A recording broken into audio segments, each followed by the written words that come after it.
Hey, this is DJ Straight coming to you live from Praise in the Closet. And today's segment is What's Your Passion, Your Career, or Your Hobby? And the reason that we have these shows is because sometimes people just not sure what they really want to do, or they may hear somebody else do something and they say, oh man, let me try that. You like collecting thumbnails, or you may want to be a garbage engineer. You may not know how to do that. Well, that's why we have people on. But today I have one of my very special guests. I will say that she is in my top five. If I don't have a five, she is in that top five. So she is my guest for today. And today I'm going to bring her on all the way from another state, a 4-hour drive. Miss Tambra Boone, and once I bring her on, so you guys may hear me say Miss Boone because that's how I always address her. So I'm going to bring her on, and I'm elated that she consented to come on today. And when I bring her on, then I'll tell you all what we're going to talk about. So welcome, Miss Boone, Welcome in. Gospel Music Lovers Buffet, Praise in the Closet Studio. So thank you for consenting to come on. You look very pretty today, as always. Thank you. So listen, I wanted to bring you on to this segment of What's Your Passion, Career, or Hobby, because I have watched you over the 35, almost 40 years that we have been friends, not associates, but friends, and the love that you have for children. Of course, God bless you with 4 beautiful babies that I always call J babies, J1, J2, J3, and J4. But God has blessed you to be a mother to so many young babies, toddlers, children, teenagers, and even some adults. So today's topic I have on the flyer, parenting, but it's more than just parenting. Anybody can make babies, but everybody may not be a good parent or a parent. And so let's talk about, first of all, did you want 4 children, or you wanted more? Because you have so much Um, love. I wanted at least 3 and no more than 4. And then when Okay. I got about 40, we talked about maybe having one more. But at that time, um, it would have took a little bit more work than we wanted. So we Okay. just stopped at 4. So so we were satisfied. 2 boys, 2 girls. We was good. Okay, cool. Well, this is one of the things that always sticks out to me when it comes to you and your babies. I remember when you used to dress them, they always looked nice. Hair was combed, boys' hairs were brushed. They always matched, smell good. But I remember you when you used to dress them, they were literally like 1, 2, 3, and 4, or whatever steps they are. And you would say, girl, you look good. And it bring a smile on their faces. And boy, you look good. And you just encourage them and you talk and talk. And I know that today they're all grown. Some of them have their babies, but they have such confidence in them. And I contribute that to, or attribute that to, how you encourage them, how you raise them as babies. What was it that just gave you such love, not just for your own children, but other children? And then we're going to talk about some of the other things as well. Um, well, I lost my mom at the age of 16. And when you lose your mom, there's a void that comes in your life that can't be filled. I mean, people come into your life, God put other people in your life, but you only get to have one mom. And when you lose that mom, there's a void in your life. And so when you see other kids motherless, your heart goes out to them, and you just want to love them and give them that motherly love that they are missing. They So are. that's what made me um, just um, just love on them. Yeah, but in your own, I mean, like you said, you were young, you lost your mom, so you had a void as well. But so you're saying that you took that void that you had, and then you just started putting it into other children. Right. I just didn't want children to feel like I felt, because I would go to my friend's house, and I would see their mom. I would see how they do with their, how they did with their mom, and they would go out shopping with their mom. And even though they included me, and even their mom would even buy me the same thing, but it wasn't my mom. And I Okay. just felt like, why couldn't I just have my own mom? And so I never thought that this would be my life. I never thought that I would fall in love with a whole lot of kids. I always liked kids, but I never, but I never thought that would be my life. I never thought, I never wanted just one or two kids. I knew Right. that, but I never thought that this would be my life, and I never thought that I would marry a man that who loved the kids as much as I do.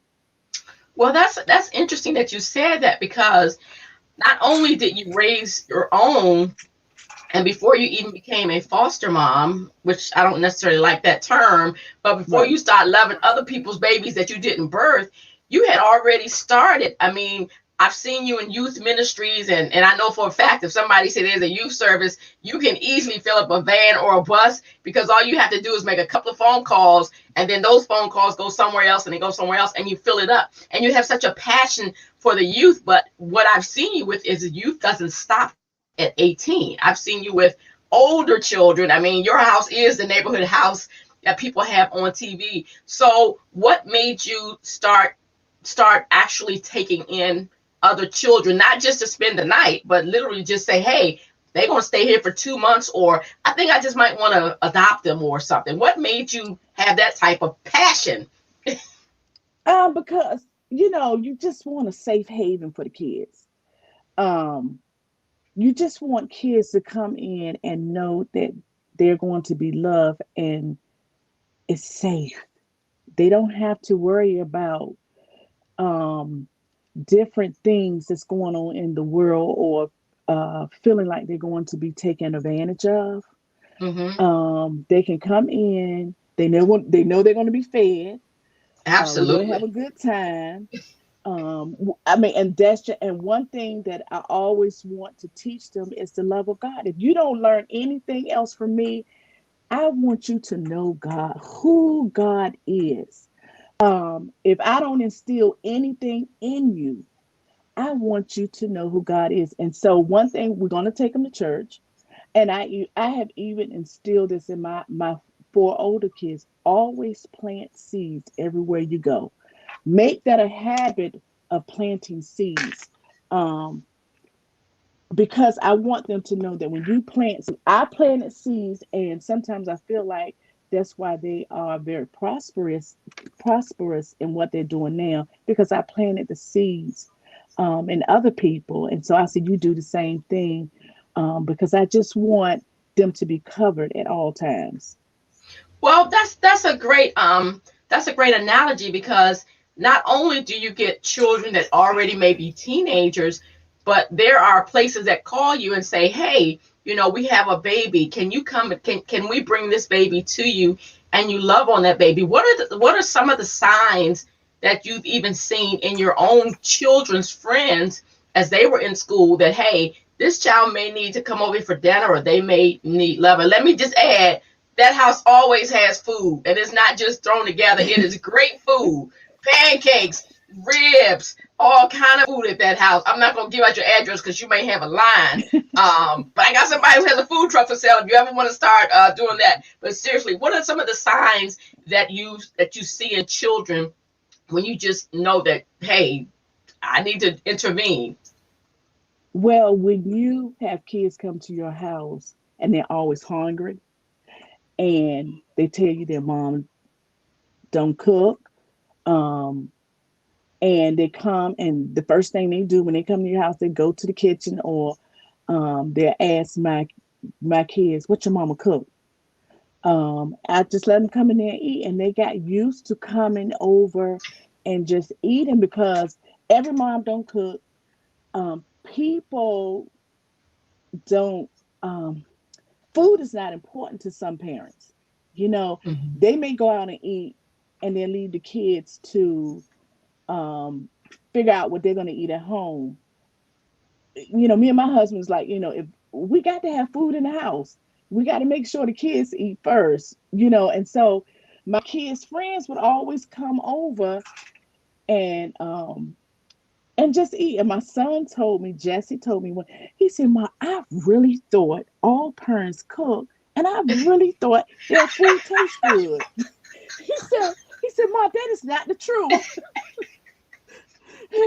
He just told me Oh, this when he came home. He said, "I'm telling you, my parents just don't cook, and their food is not good." And but and my kids, you know, they were so used to me cooking, food was not a big issue for them.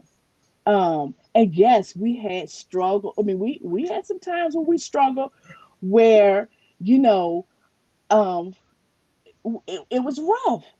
My kids tell me we never remember being where it wasn't food, or there was a struggle. I say, you might mhm. not have known it was a struggle, but it was a struggle at times. You go through things, when you have four kids, and sometimes we were living off one income.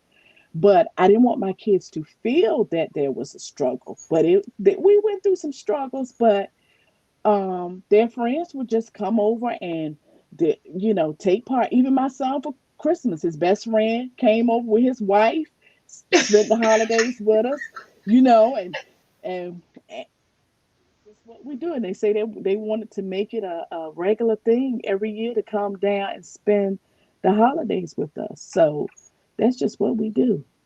Well, but see, this is the thing.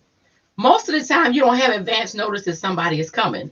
So you always have enough, but as soon as they cross that threshold, they instantly feel the love. I mean, I have never seen you turn anybody away. You just make room, whether it's furniture or the floor, you just make room. And I think that's one of the reasons why the outside people will call you to say, hey, we got a baby, or we have a teenager, or we have somebody that needs your love. Did you ever just think that wow, God, you trust me with this? Did that ever come to your mind, like, wow, you're using me for this? Because once they come into your presence, that's a life-changing event. If you don't see them for 20 years, they're going to always remember you.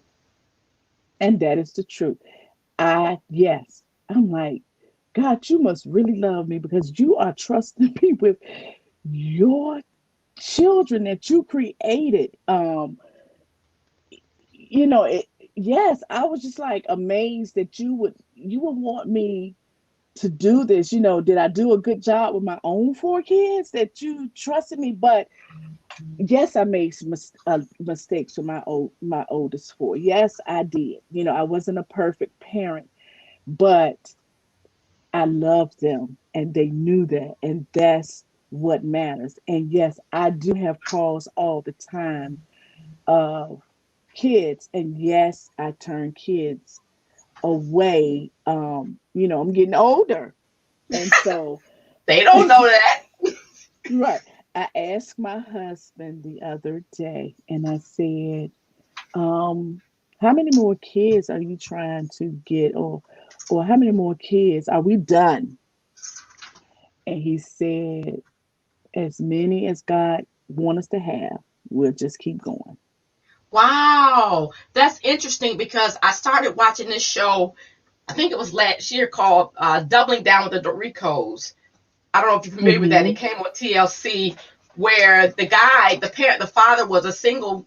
He was the only child, and the mother really never talks Mm-hmm. about how many siblings that she has. But he said, I wanted a woman that would have children. And so when him and his wife connected, he said, Mm-hmm.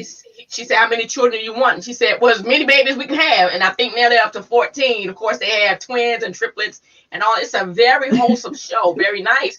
But I always think about you when I think about children, and adults and teenagers, because you don't just do children now. You also do grown adults with families and things of that nature. And I find it so special. So have anybody come back to you that you're like, wow, how you doing? It's knocking your door. You didn't recognize it, but they came back just to say, thank you for taking care of me. Thank you for loving me. How does that feel? Yes, and this Okay.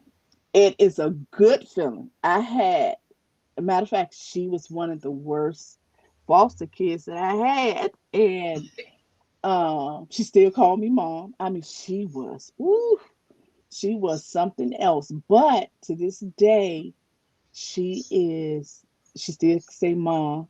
And she has stopped past to come see me, and that's a great feeling. And one of the foster parent, one of the kids that I had, and she was here. Um, I was her first foster mom, and I told her, I said, "Look, do what you're supposed to do." I said, because you don't want to be going from foster home to foster home. But she was a depressed child, and it was just too much for her. You know, when you're depressed, you don't want somebody always talking to you or loving on you. So within 1 year, she was in 12 foster homes. And so she ended up close by, and I saw her walking one day. And I said, "Girl, what you doing walking?" And she said, "Well, I was, I'm coming from therapy." And she said, my foster mom couldn't pick me up. And I said, "And if I was your foster mom, I wouldn't be walking nowhere. I couldn't walk up the hill. I can walk around the corner." I say, "Why?" I say, "But why?" She said, "Because you cared and you loved me." And that right there, um, it stuck with me because I never treated them like foster kids. Nope. What I did for my kids, I did for them. Um, I dressed them like they were my kids. I didn't just buy them, just put them on, because I felt like if I make them look good, then they would feel good about themselves. And you're not going to save every child.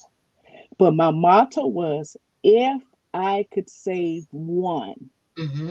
then I have done my job. Um, Adoption was never in my plan. You foster and you send them back home when mom get okay.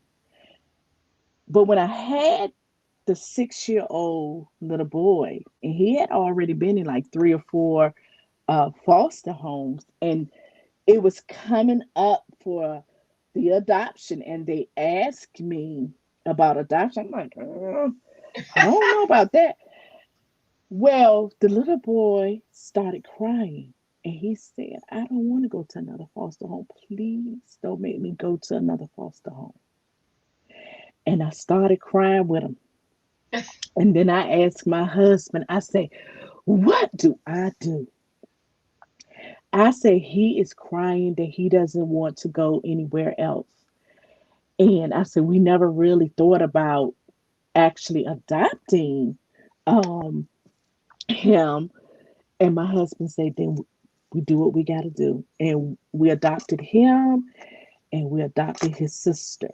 Um, and so they were the first two. And so then we adopted a 16-year-old, and then we adopted her niece. And Wow. when we adopted her niece, she was in foster care. Um, but we do a special type of foster care. We do the therapeutic. So they the ones that you already know that have issues. So you can have regular foster care, and then you have the therapeutic foster care. Well, she was 3, but she was in regular foster care. And Okay. so there's a difference. And so therapeutic is not going to take a regular kid out of foster care. Okay. And so, but the mom, because it was her sister that I already had, um, really wanted me to take her. But social service and the company that I was with was like, "Well, we're not going to do that because it was two different, it was just therapeutic and foster, you really don't cross." And so, me and my husband, the social worker said, she said, "Well, I know how you can get her." And I was like, "Tell me how." She said, "You can file for full custody of her, take her out of foster care." So I went and filed for full custody of her, and I took her out of foster care, and the judge gave me full custody of her. So what's And therapeutic? I'm sorry, go ahead. therapeutic is when the kids have more issues. Most of the kids in therapeutic have they may have been abused, they may have been Okay. taken advantage of, they may have um,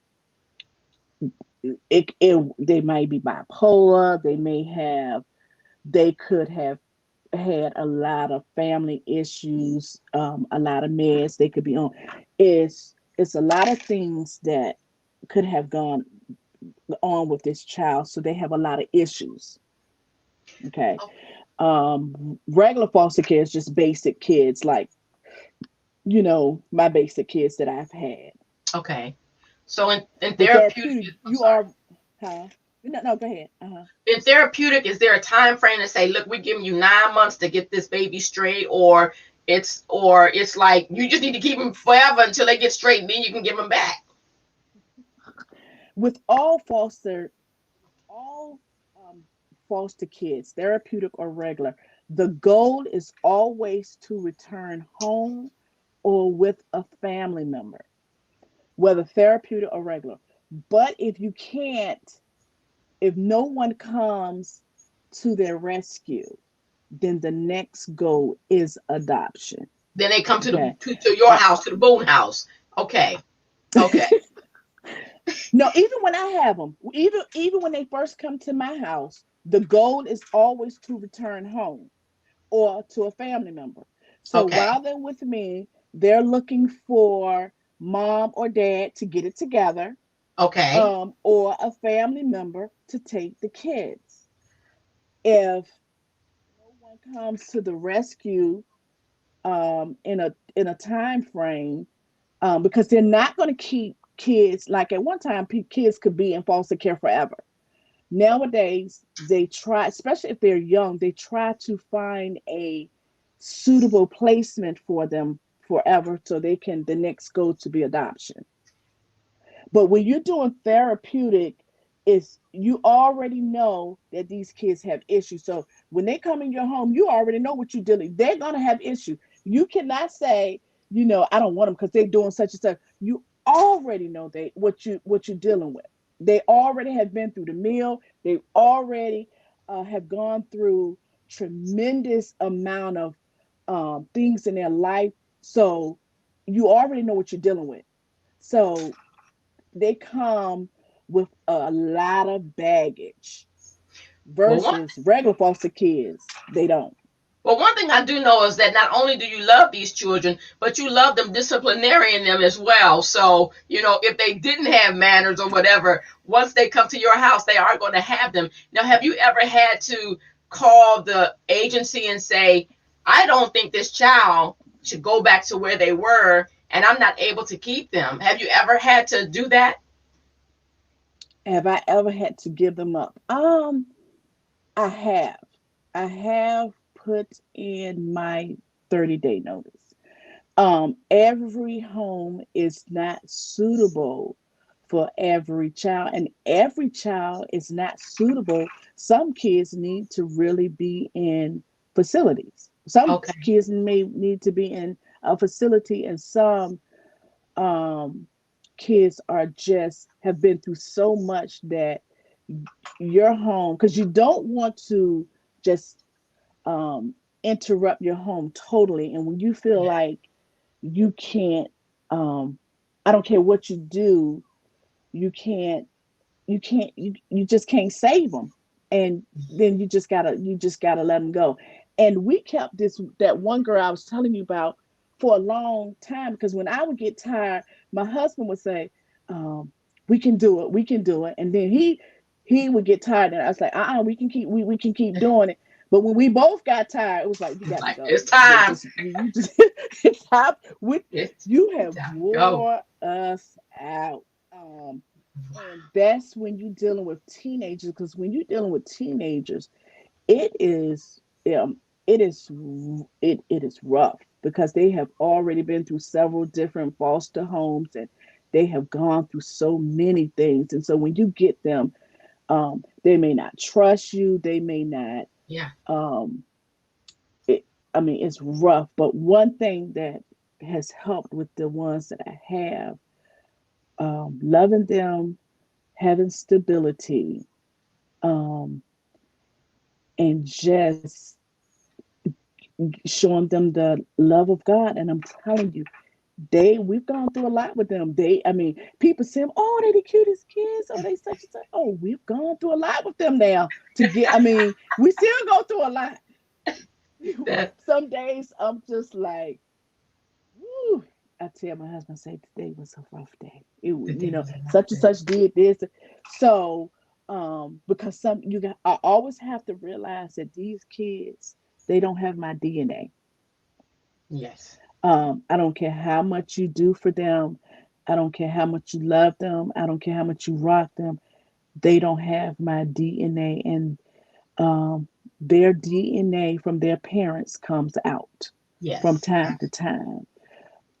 And so you have to deal with that, and you have to know how to deal with it. And sometimes I don't. I mess up. Well, that's a good statement about not having your DNA. So a couple of weeks ago, you allowed your son to come on the show with the students.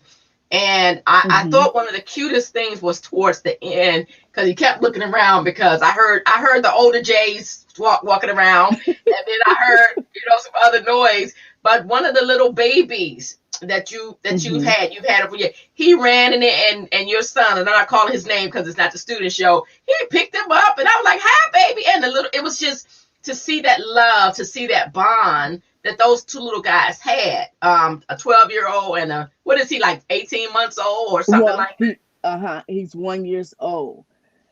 um when you have foster kids in your home and you bring in other foster kids, they do well. Most of them do well because they know what they've been through, and Okay. so they really try to help out because um they know what it's like to be in different foster homes, so, and they love the babies. I have two, and I would have never thought at this age I would have had two little babies. And I had them since they were in the hospital. I was going to the hospital to see them about 2 weeks before I brought them home.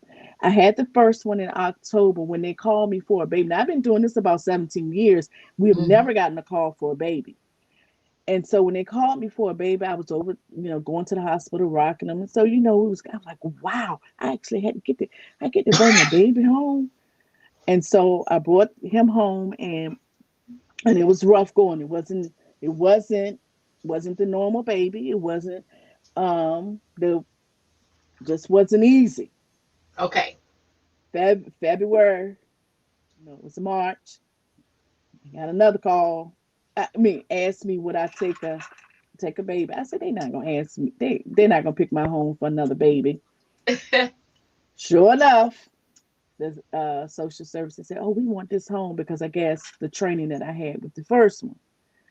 So, I had this baby, and he did not sleep. He woke up every 2 hours for about 6 or 7 months. Every 2 hours, I was like a zombie because by the time I got him straight, the other one would wake up. For about 6 or 7 months, I was I was a zombie. It wasn't easy because they had some things in common, Okay. but yet they were different. It was rough. It was something else, but it's starting to pan out now. We had one for a year, and the other one is 9 months, and Okay. Wow. we're starting to see the light. And um, I just knew that, and everybody want babies. You have most people that's doing foster, they want babies. How in the world I ended up with two? Um, and Favor. then you have two. Yes, then you have two, and you're thinking that okay, when you waiting for the parents, whatever, to come and or get themselves together. Well, that's not happening. So we will have soon. We will have two Two, more two, with two the permanent Boone's babies. last name. Yes, Okay, and good. so we will have two more added to the fold. So at the end, so far I will have 10 kids that have my last name. Okay, but Um, Go ahead. But what people don't understand is not only were you doing all this, you had a full time job at one time, you have Yes. your four, you have three grandbabies, and you still find room for all of this. And so, I mean, God's going to bless you so tremendously because the least that you're doing for his little babies, you're doing to him. And honestly, I don't know if you ever seen that movies Yours, Mine, and Ours with I Love Lucy when she married that guy. They had that. Hey, I wouldn't be surprised if I came one day and y'all say, "Oh yeah, I'm adding on to the house because we just need some more room." But as we're going to close in a little bit because you so graciously arranged your schedule to meet me. But I know your husband came from a big family, and he's like, "Yeah, the more the merrier." How did your children do with bringing other children in? This was before the grands. How did your They children? would How they did were the J babies they do? were fine. They did good because I gave them so much love when they were growing up Right. that they never felt like I mistreated them or they didn't have me or they missed me. And it didn't matter who came in this house. They knew that they had me as a mom. And I don't, even they're older. I don't slight them one bit. I don't slight my grandkids one bit. I took this year off from teaching third grade so I could be a mom to the babies. I didn't want to be a tired, stressful mom coming home to two babies. And then, it was COVID. I didn't want them to catch the COVID in daycare. So I took this year off to be a mom. And then that gave me time to spend more time with my grandkids as well. Mm-hmm. Um, but they were fine with it because I was a stay-home mom with them. And so I started going to school with them when they got older because they were learning some things that I couldn't help them with. So I Oh started wow. going to Okay. school. Um, when I got my associate's degree, I realized that just wasn't enough. So then I went and got my bachelor's degree. Um, I wasn't satisfied. See. So then I kept going and I went and got my master's to the degree while I was adopting the other kids. And then I felt like I'm done. That was it. And so, but my kids, they were always fine with. Matter of fact, my oldest daughter, I think that would be something. I mean, she wants to do foster care too, and so that is something that's in her future that she wants to do, to foster the kids. And my son, he loved my oldest son. He take up so much time. That's all he does when he comes. He wants to spend time with all the kids. That's That's that. good. That's all he does. He comes home, he doesn't hang out. He's going to spend time with the oldest boy that we adopted, Mm-hmm. and he plays with the kids, and that's what he loves them. And so they just always they were good. They were always good with it. Never had an issue. That's wonderful.